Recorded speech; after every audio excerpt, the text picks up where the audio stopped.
Super Chintu, let's go. नई सुबह, नई रोशनी और एक छोटे से शहर में एक बड़ी कहानी जन्म लेने वाली है।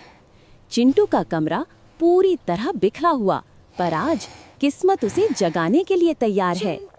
किचन से आती हलचल पूरे घर में ऊर्जा की लहरें दौड़ाती है, और वहीं बिस्तर पर पड़ा चिंटू नींद से जूझता हुआ एक हीरो बनने से कुछ ही कदम दूर। लड़खड़ाते हुए वो बाथरूम की ओर बढ़ता है और सुबह की सबसे मजेदार गलती उसी की होती है। ये दिन बिल्कुल भी आम नहीं होने वाला था। बैग में किताबें, कॉपियां और एक ऐसी चीज जो उसकी पूरी जिंदगी बदल देगी। एक रहस्यमयी नीली कंची, खामोशी से जैसे भाग्य खुद उसके बैग में आ छुपा हो। चिंटू घर से निकलता है और शहर की भागदौड़ उसके चारों ओर जीवंत हो उठती है। सड़क पर बसें, बच्चे, शोर, सब कुछ जैसे एक एडवेंचर की तैयारी कर रहा हो। चिंटू दौड़ता है, बस पकड़ता है और एक और चुनौती के लिए तैयार बैठ जाता है। बस के अंदर हंसी, शरारत और बच्चों की नटखट दुनिया चल रही होती है, पर चिंटू के दिल में एक अजीब सी बेचैनी बार बार घूम रही है।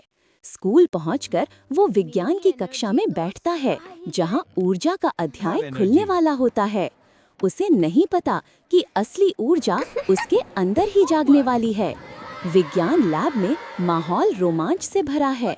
चिंटू अपनी शरारती आदत से खुद को रोक नहीं पाता और यहीं से सब शुरू होता है। बैग गिरता है, कंची लुढ़कती है और भाग्य अपना खेल दिखाता है। मशीन से तेज चमक उठती है, नीली रहस्यमयी बिजली जैसी। एक हल्का झटका और कमरे में फैल जाता है एक अनोखा सन्नाटा।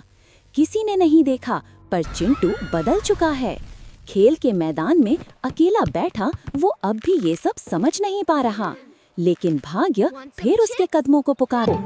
जमीन पर उतरते ही उसकी आंखों में पहली बार अपनी शक्ति की चमक दिखाई देती है। बच्चे उसे देखकर दंग रह जाते हैं। एक सुपर जंप एक छोटे बच्चे से, लेकिन ये तो सिर्फ शुरुआत है। स्कूल की छुट्टी के बाद चिंटू फिर दौड़ता है बस की तरफ। बस चलने ही वाली होती है और अचानक उसकी ताकत फिर जाग जाती है। एक विशाल सुपर जंप और चिंटू बस के दरवाजे पर, मानो हवा ने उसे ऊपर उठा लिया हो। वो खुद भी यकीन नहीं कर पाता उसके भीतर आखिर क्या हो रहा है। शाम को घर लौटते वक्त उसके मन में सवालों का तूफान उमड़ रहा होता है। रात में अपने कमरे की शांति में वो दिन भर की अजीब घटनाओं को जोड़ने की कोशिश करता है। तभी उसका बैग धीरे धीरे चमकने लगता है, नीले जादुई प्रकाश में। वो बैग खोलता है और अंदर से उभरता है एक प्यारा, चमकदार जादुई चेहरा। एक जादुई बैग जो उसकी शक्ति को पहचान चुका है। चिंटू घबराता है, पर उत्साह उसे रोक नहीं पाता। बैग की नीली चमक मानो उसे कह रही हो, तुम खास हो। और यहीं एक साधारण बच्चे से एक असाधारण हीरो की शुरुआत होती है। चिंटू की असली यात्रा अब शुरू हो चुकी है।